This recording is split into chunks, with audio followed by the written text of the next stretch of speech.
This is Amplify You, the podcast about you discovering your message and broadcasting it to the world.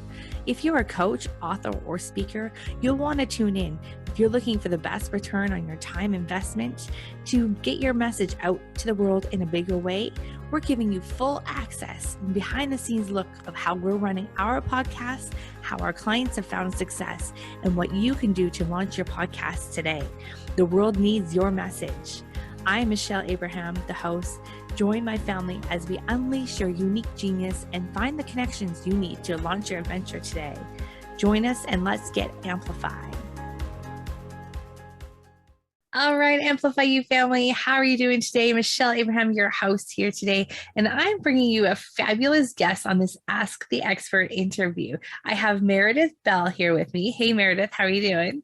Hi, Michelle. I'm so excited about being with you today. Well, we're super excited. I'm super excited to have you. And I know our audience is excited to hear from you as well. And let me just first share with our audience that Meredith is not only an expert in growing strong leaders, but she's also a podcast host too.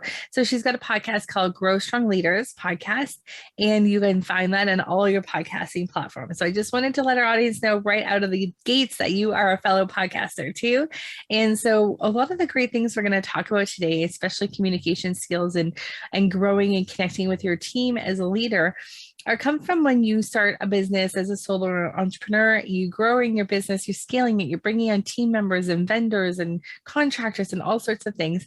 But also Meredith's got some really great tips for us on how to select really great guests for our podcast. And being a podcaster herself, she's had some great experience with fabulous guests on her show. And we're going to dive into that a little bit too. And how can you be a great listener as a podcast host too? So many great things. But let me tell you guys a little bit more about Meredith.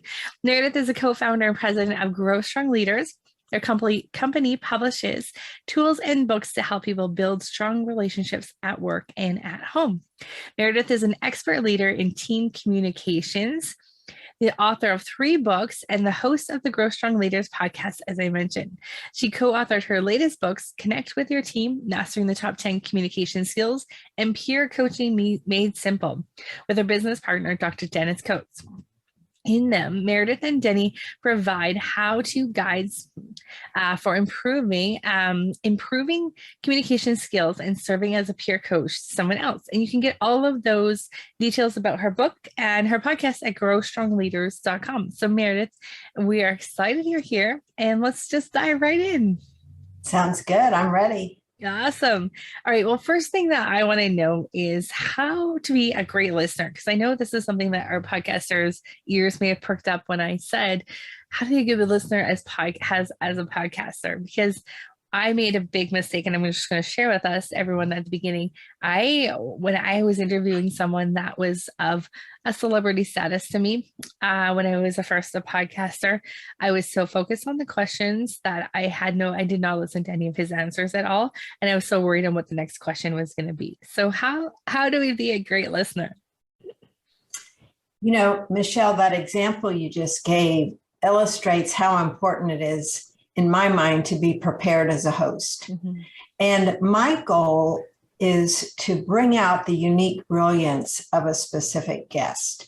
And I think when we have that attitude and that approach, we're not as focused on ourselves. How am I coming across? How am I sounding? Am I covering all the questions?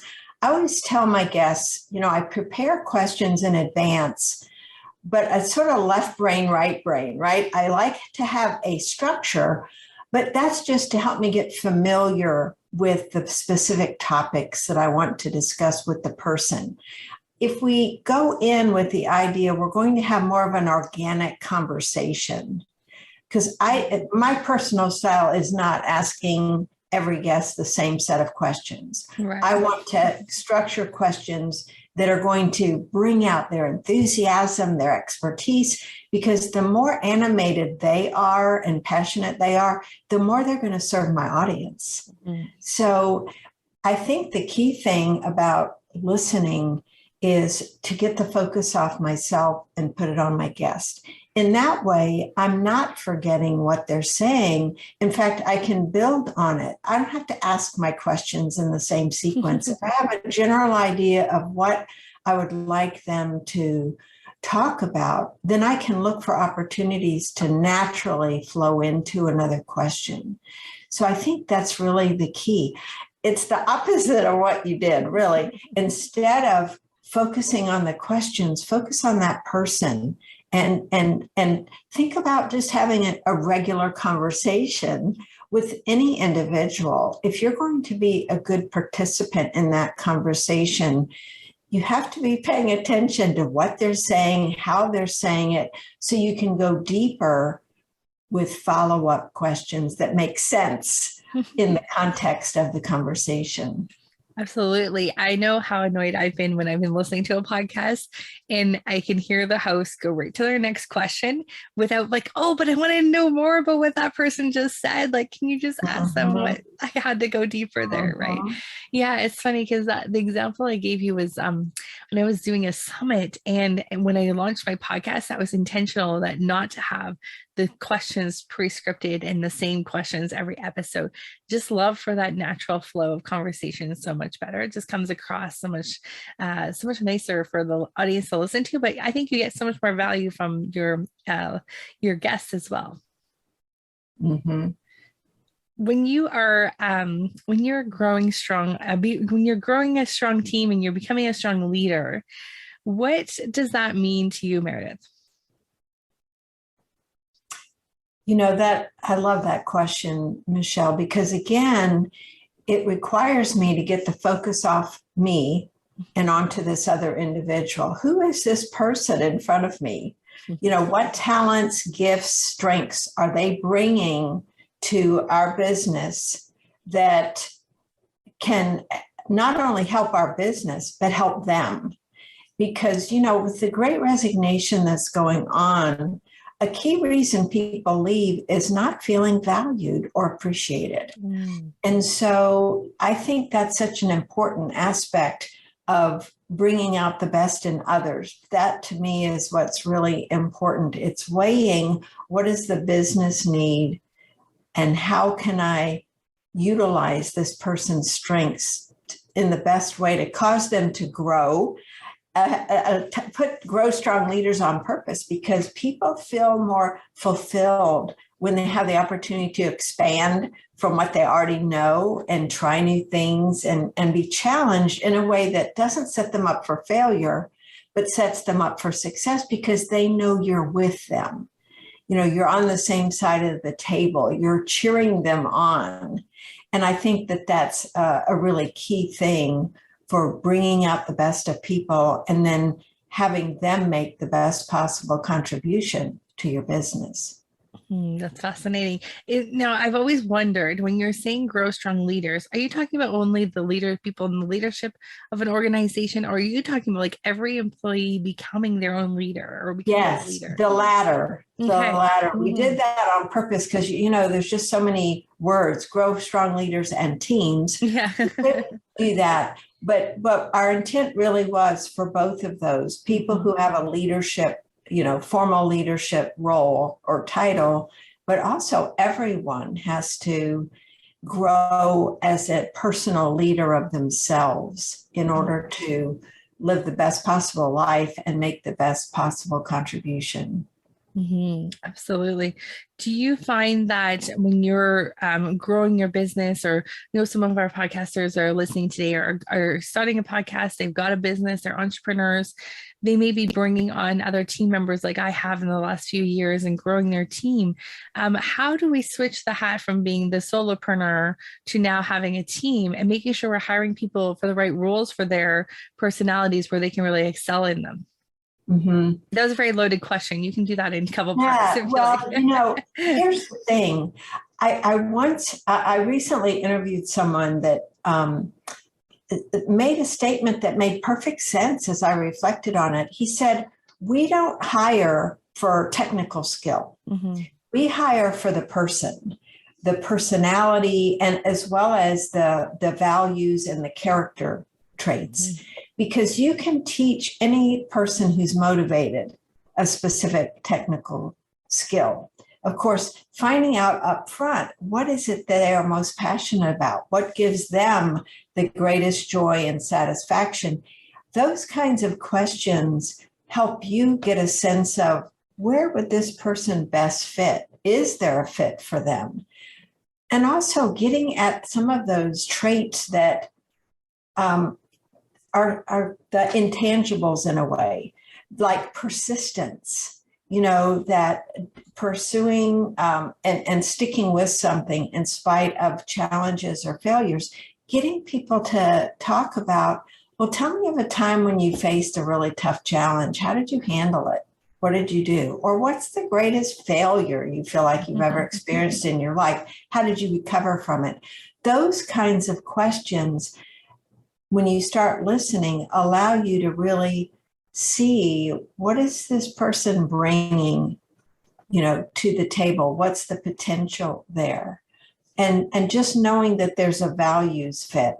My two business partners and I have now worked together for over 30 years. Wow. And one of the things that's kept us together over the years, it's like a good marriage, right? You've got this shared values and shared commitment to a common purpose. And so getting a sense of that up front, I think, is so important. And there's nothing wrong with putting that in your job description. For what you want. I'm looking for a high energy person that doesn't mind hearing no if it's a sales oriented position. Being clear upfront about who you're looking for, people will disqualify themselves. And then you save time by interviewing people who at least identify with those characteristics that you've specified.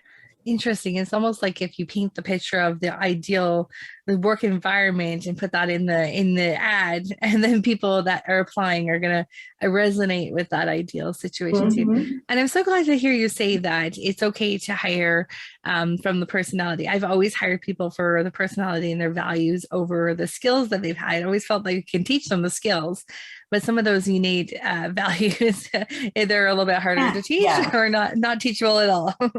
Right. If they don't have a shared work ethic, like showing up on time and, just some of the basic things that you as an entrepreneur do yourself. And so you assume sometimes that others automatically do it. It's not true. We've learned this the hard way over the years. You can get enthralled with someone's personality. And that's where you have to, it's one of those balancing acts where you've got to make sure you ask the right questions that give you the greatest chance possible to find out, is this person going to work well with me? Because, in an interview, people are putting forth their best selves most of the time anyway. You hope. And so what is it you're listening for and looking for? If you have that clarity up front, then you're going to know if it's there or not as you're talking to that person. Right. Yeah, that's great. Now, you mentioned something about tools to figure out like where you're putting people in the right place in your organization.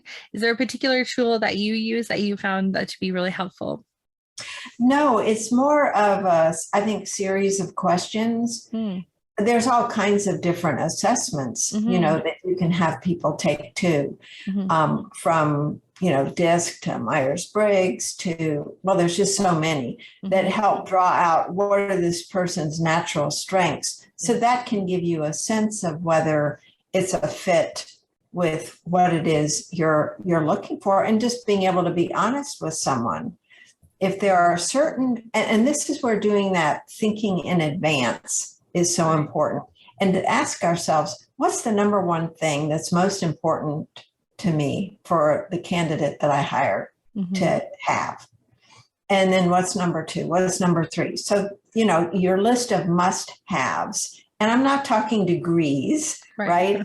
Or necessarily experience, but who are they as a person that is going to tell you this person could be a great fit here or not? Yeah, those are great. And it's interesting that you can like listen with those ears when you're interviewing them or two. It's good to kind of have that idea before you go into an interview. I always was like, oh, they had great personality. Let's go, let's hire them. But yeah, listening for specific things in those questions, I'm sure would be much a smarter way of doing it. Mm-hmm. Yeah, even with contractors, we've had the experience of hiring someone with just an amazing personality and actually great sales skills. But what we needed the person to do was more detailed work that wasn't as suited to so it would not have been a good match. We found that out after bringing her on board and realizing, she's so much more alive when she's doing this kind of thing, but we don't need her to do that kind of thing. So it's really better for you and that other person to be able to talk honestly about it. And I think that's part of the challenge too, as entrepreneurs, is we have to be willing to recognize mistakes or, possibly a decision that we've made that's not serving us well and not let it drag on. If we realize this isn't working, then we make a clean cut and we're direct and honest with the person. They will respect us, we'll respect ourselves more, because it only drags us down as far as our energy and our self-confidence. If we're tolerating something that really is not acceptable to us, entrepreneurs cannot afford to have their self-confidence, whittled away. Because we face so many challenges and setbacks that we've got to do everything we can to keep it strong. So who are we surrounding ourselves with? What kinds of structures are we putting in place to help us build and maintain strong confidence? That's so great. When we are building our team and like scaling to more than a couple of contractors, what is something that we can do? What can we focus on to keep the performance up and boost people's performances within the organization? Is that something you need to measure or like have some accountability towards? That's always something I've kind of struggled to figure out how exactly that works. It goes back to being clear yourself. What is it you need this person to do? And then how will you measure if they're doing it or not? Right. Yeah. So what kind of metrics can you put in place for a given task or job that you're hiring someone to do? And then when you sit down and talk to them, even before you hire them, but certainly once you've brought them on board, that clarity about what is expected. So you have an adult agreement with another person, and it's not that of a boss or it's not a parental role where they feel like you're correcting them, or it's more of we're sitting down, here's what we're agreeing that you are going to do, you're making a commitment to that. And if there are any concerns that they bring them up at the time, so that you both leave with great clarity about what's expected, what the milestones or results are on a daily or weekly basis. And then you have them report back to you, or you check in with them at whatever interval makes sense based on what kind of projects they're working on. Could be, at the end of each day for 5 minutes, or at the end of the week for 15, but some way that you aren't letting something drag out without being on top of it and knowing how it's going. Are they producing the results I need? Because there could be a misunderstanding. They could have assumed something, because going back to the listening, we sometimes think we hear what the other person means. So one of the ways to avoid that kind of confusion is at the end of the conversation, just ask the person, all right, what's your understanding of what our agreement is? Good idea. And have them say it back to you. And this isn't to insult them and pretend and think, oh, they weren't listening. It's to make sure that you are both on the same page. Right. We know, Michelle, how many mistakes get made when we don't take the time to do that. And it's a very short time, because if they have understood something incorrectly, this is your opportunity. Then when they're articulating it back to you, now you have the chance to say, oh, I see why you might have thought that. But here's what I really intended. How does that work? Is that something you can commit to and will follow through and do? That's really the key, is getting those agreements as two adults talking to each other. Yeah, it seems so simple when you say that. It just seems like common sense, doesn't it? So now in your book, the Connect with Your Team, it covers like all the 10 communication skills. And so what do you think are the top few of those skills? Well, we've mentioned listening, and that really is the most important one because it's fundamental to all the others. How well you're absorbing someone else's message, understanding them and getting them is critical to getting things done. Some other ones, though, we actually have 3 different chapters on the topic of feedback. Oh, wow. So we have giving positive feedback, expressing appreciation to others, because people don't get enough of that. Right. Everyone needs to know, how am I doing? And when they're doing well, we can't assume, oh, well, I'm paying you, that ought to be enough. Well, it's not. As human beings, we have the need, the desire, the want to find out, what am I doing that you like? Okay. So that's an important aspect, and being very specific, not just saying, oh, you're so great, you're the best. Well, what specifically did I do? So then, and it serves you as the owner, because when you are specific with them, they now know what is it you want that gets that kind of feedback. Right. Right. So you're letting them know the behavior you want them to continue having.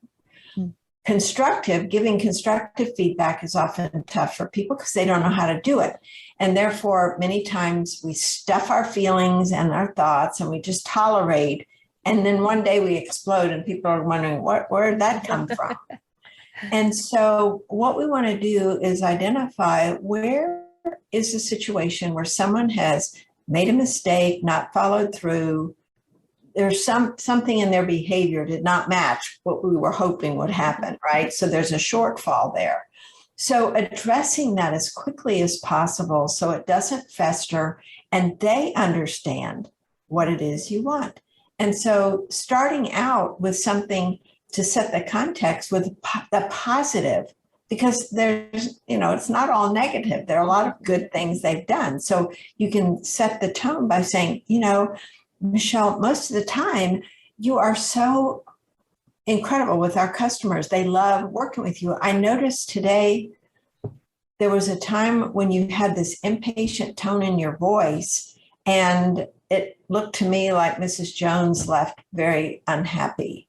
She walked out and didn't say her normal goodbye. So you're being very specific about what it is that happened. If you've observed it firsthand, that's really important. Hearsay is not good in these kinds of situations. What did you observe or hear that caused you concern? So you spell it out, what it was, and then describe what were the consequences. We could have lost a customer here, and I'm very concerned about that because she's done business with us for 3 years. Yeah. And so what I would appreciate in the future is, and then you describe what you want.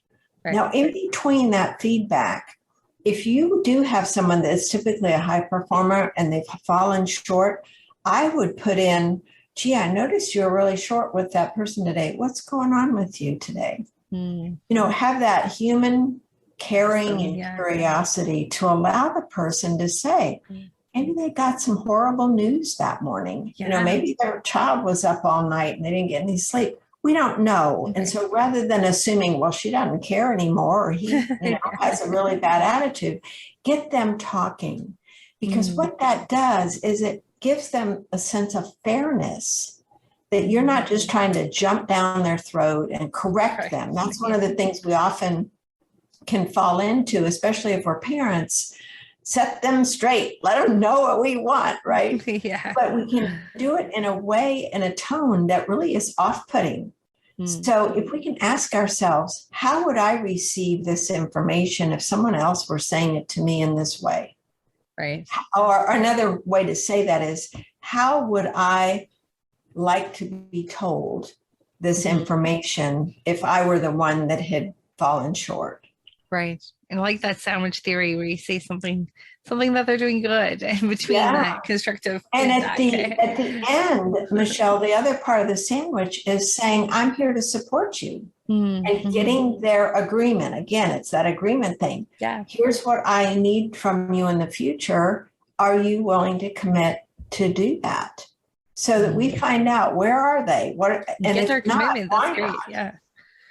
That's really important. So the third kind of feedback is when we're on the receiving end. So it's receiving feedback graciously.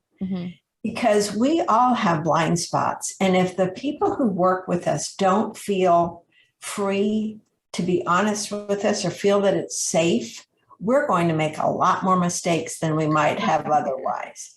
So if we can set a tone where we even ask people, here's a great question for your listeners. I'll dare them to do this with a family member or someone who works with them.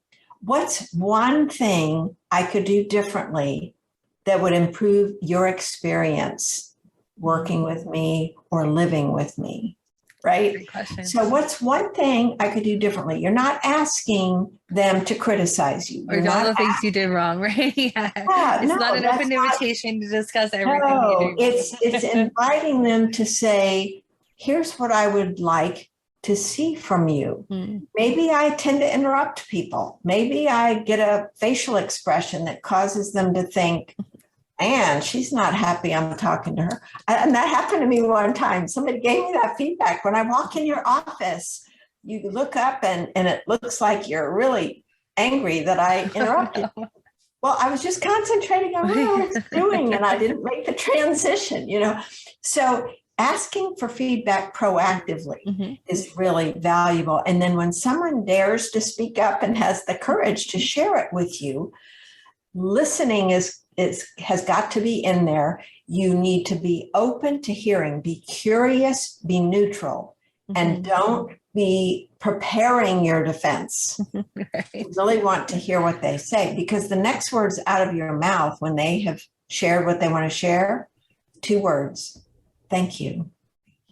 Thank you. I didn't realize I was doing that. I am so glad you told me. If we can diffuse the potential conflict or negative reaction, because guess what? Before that person had the courage to come to you, I would be willing to bet they have been rehearsing what they're going to say, how they're going to say it. It could be for minutes, it could be hours or days if it's something that's really been bothering them. They've been afraid of how you might react. So if you respond with, thank you, I appreciate your letting me know, they'll relax. And then you can actually have a better conversation. Oh, I didn't realize that. And I don't have to run after I share that. Asking for their help, saying, I realize now I have done that. And it was not my intention to come across that way. Would you please let me know if I do that in the future? Because I'm going to be working on it and I need your help. Well, now they're on our team, right? Yeah. It's not adversarial. It's I'm looking to help. And then making a commitment. I am going to work on doing this, and then checking back in with them periodically to say, how am I doing? And another thing we can do when we get that feedback, if it's warranted, is apologize. And many times we withhold our apology because we're afraid of how we'll look. And the reality is, if we apologize, we look so much better. Right. We improve the relationship because they already know we messed up. We're not, covering up anything.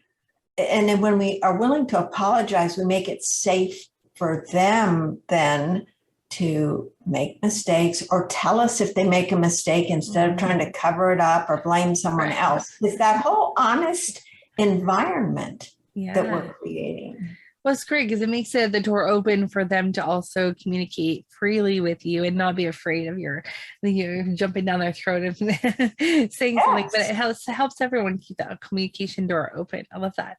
Now, I want to pivot to your podcast for a moment because I want to know a few things about your podcast. How long have you had your show for? It's been 3 years. Excellent. I started it in June of 2019. Good for you. And what has been the highlight of having your podcast? Oh, without a doubt, the relationships I've formed. Mm-hmm. I have had amazing people as guests. And, I've had some people that you might say are big names, but that's not who I'm focused on bringing on board. I am committed to interviewing people who are doing great things in the world around creating positive workplaces. Shouldn't be a surprise, where people thrive, because there are, as you know, there's so much negative news out there. There really are a lot of challenging things going on in the world. And my goal with my podcast is shine a bright light on the positive things that are happening in so many workplaces that people don't know about. So interviewing people who are responsible for helping to create a positive culture. It might be the CEO. It could be the chief people officer, chief learning officer, who's designing, programs and other opportunities for people to grow and learn. It just gives me such a charge to talk to people like that and be able to share their wonderful stories with my listeners. Do you have like a favorite guest that you've had on your show? When you say that might be a hard question to answer. Yeah. Oh, you mean like a specific individual? Yeah. Or has there been one episode that's just been like your favorite episode you ever did? Oh, well, I guess one of my all-time favorites was number 8. I'm on 160 something now. I love that you know that it was number 8. That's great. Well, it's because it was Steve Chandler. Okay. And he has been one of my favorite authors. I've read about 15 of his books. Oh, wow. Mm-hmm. And so before I interviewed him, I was reviewing the favorite parts of some of his books, and we just had just a fabulous conversation. Because he's one of these people that is kind of low key, but very dry wit. And so he'll just come out with these things that crack you up, and they're all nuggets of wisdom. So that was especially wonderful. And I know number 98, who is David Katz. He's the CEO of Plastic Bank, and his goal is to turn the trash in the world, the plastic trash, into usable materials. Wow. And so he's providing employment for people in poor countries, giving them an incentive for collecting that plastic trash, turning it into the centers that they have set up for money that they can then use for food or educating their kids or so many other things.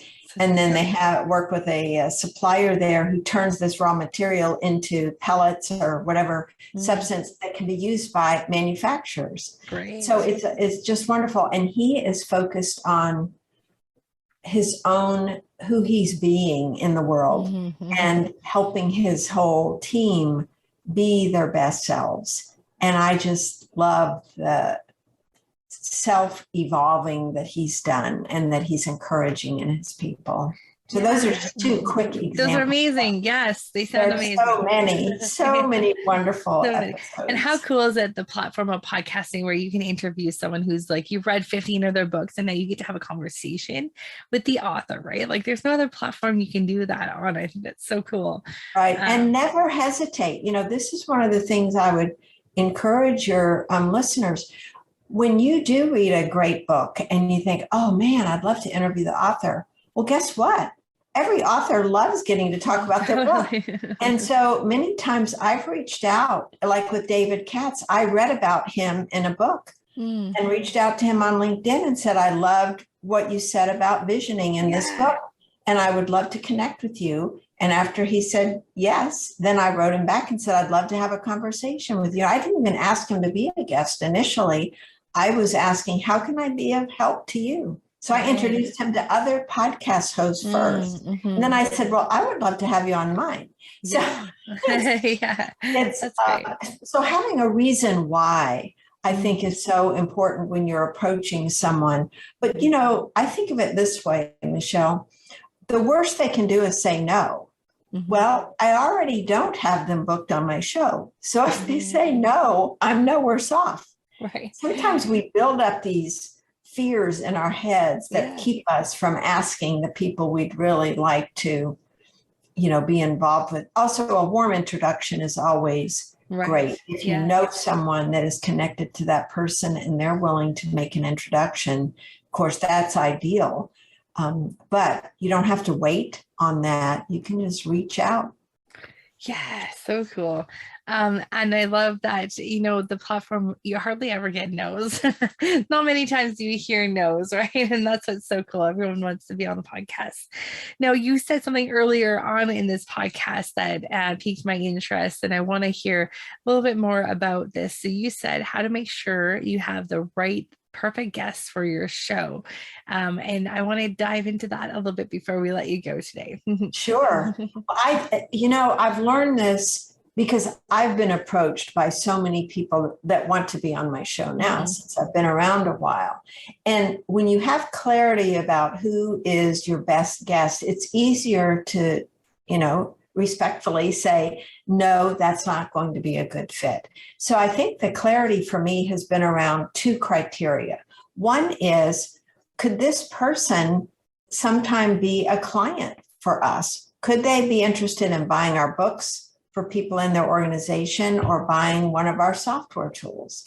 Or is this person an influencer who, by forming a relationship with them through having them as a guest on my podcast, they know people who could be good clients of ours?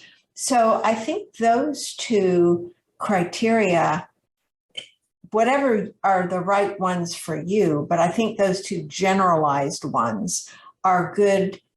I don't want to call them rules, but guidelines. Helping you decide, should I invite this person or should I accept them, suggesting they be on my podcast? Because one of the things, when you think about who do you want your audience to be if you're just starting out, well, that's important to know too, because who would they want to listen to? And therefore, who would be the right person for me to invite as a guest that could speak to the challenges, the issues, the solutions that these listeners that I want to grow are experiencing. Yeah, that's great. I like those two guidelines a lot.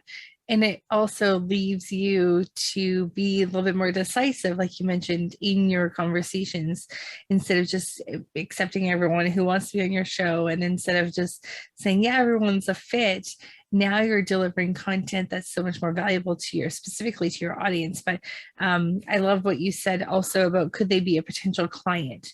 And it's interesting that those conversations before and after the microphone sometimes really do move the needle on your business so much more than the download numbers do, right?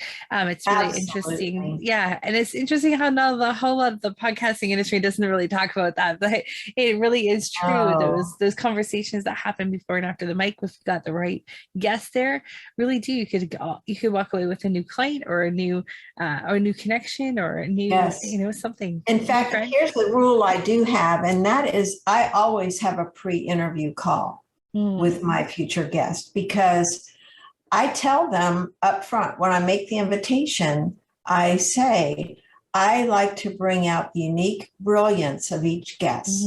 So it's important for us to have a conversation so I can identify what you're most passionate about, what you would most like to talk about.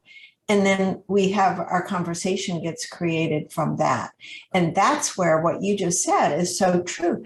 There's so much I learn about them. And what I often do when I'm listening to them, if they're in this position in their organization, inevitably there's something around communication that will pop up that's an issue. And so often, even before the interview, I'll often offer to send them copies of our 2 books. Oh, that's cool. And so then they feel like they get to know me a little bit more. I encourage them to listen to some episodes of the podcast to get a feel for my style. And many of them do that, Michelle, before we even have the pre-interview call. That's cool. They'll go to my podcast and listen. Some have even bought the books themselves before our call. So it's a way of setting the stage. And the thing that's beautiful about that whole process is they then start feeling like it's an honor for them to be on your show, as opposed to, oh gosh, I'm so lucky to get them. We turn it around, not to put ourselves in a superior way, but just to realize their perception of us is the expert because we have this platform. And I think that is a reason in itself to start a podcast. Yeah, for sure. Yeah, that's so great. That is definitely a reason in itself to start a podcast. Awesome, Meredith. Well, this has been so much fun having you on today. This has been a making for a while. I've been wanting to have Meredith on for so long because I know she brings such great value to our episode today. So, Meredith, I really appreciate you taking the time out of your busy schedule to join us today for this podcast episode. Before I let you go, is there anything that you'd like our listeners to take away and from this episode, or anything else you want to leave them with? Yes. One question when you are getting ready to have a conversation with a prospective guest on a podcast, or even as prospective client. It's not a typical question. How can I serve this person so powerfully that they never forget our conversation for the rest of their life? That's not original to me. That's out of The Prosperous Coach by Steve Chandler and Rich Franklin. And that question, one of the things it does is it totally takes the spotlight off me and puts it on, because nobody's going to remember for the rest of their life things that I said to them about myself. It's showing a genuine, deep interest in them, being curious, being caring, being that spirit of love and service. And people feel that when you bring that, and that makes you magnetic to them. And so I would say, look for opportunities where you can bring that question to mind before you have an important conversation, and see if you can feel the difference in how you come across, how they respond to you, and how it feels afterwards. Ooh, it's not what you say, it's how you make them feel. I love it. Awesome. Well, thank you so much, Meredith, for being here with us today. It's been awesome having you, and I look forward to bringing you back again sometime in the future. Thank you, Michelle. It's been great. You're so welcome. I'm so grateful to have you here with us. And Amplify You family, go on out there, check out Meredith's podcast, Grow Strong Leaders podcast, and I look forward to, and also check out all of her books too. So Meredith, where can we send them over to your domain? Yes, our one website has it all, growstrongleaders.com. There's a tab for the podcast, and our books are featured. And our products are featured. So you can find everything. And then you can also connect with me on LinkedIn, Facebook, and Twitter. Excellent.